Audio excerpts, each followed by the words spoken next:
Hello guys, welcome back to my new blog.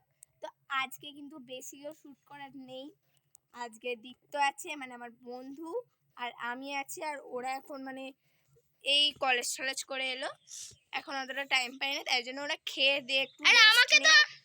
আপনারা চেনই, আমি প্রত্যেক তো ব্লকে এখন থাকি। আমরা যে শ্যুট করছিলাম, শ্যুটে কিছু পোজও পাচ্ছি না, ঠিক করে ফটো উঠছেও না, আর এত রোদ বেরিয়েছে কি বলবো। আর কালকে তবু একটু শ্যুটগুলো ভালো হয়েছিল, তো এর আজকে শ্যুট সেরকম ভালো হচ্ছে না। আজকে আমারও সেরকম ভালো হচ্ছে না, কিন্তু আজকে সবার ইচ্ছে আছে শ্যুট করার। তো তোমাদের বড় মেম্বার হচ্ছে রায়া, রায়াকে তো তোমরা সবাই চেনো, রায়া রায় ওদেরকে তো সবাই চেনো।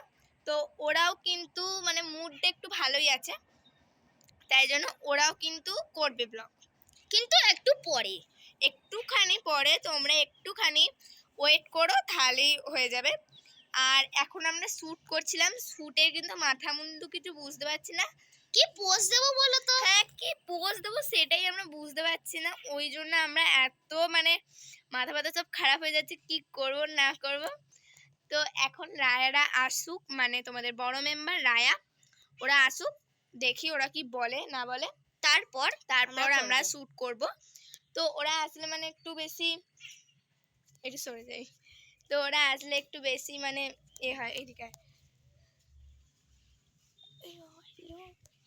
ভাবছে যে ওরা, তো ওরা আসলে একটু বেশি হই হুল্লোড় হয়, তো নাহলে বেশি হই হুল্লোড় হয় না বলতে গেলে। তো এখানে কটা লোক যাচ্ছিল আমাদের ঘরে দেখছিল, তাই আমরা ক্যামেরাটাকে সরিয়ে নিয়েছি। তো ওরা আসুক, আমরা ওখানে এখনো ডাকতে যেতে পারছি না, কারণ ওরা এই কলেজ থেকে নিল। তো আমরা এমনি হাসলাম, তো তোমার সবাই জানে ওরা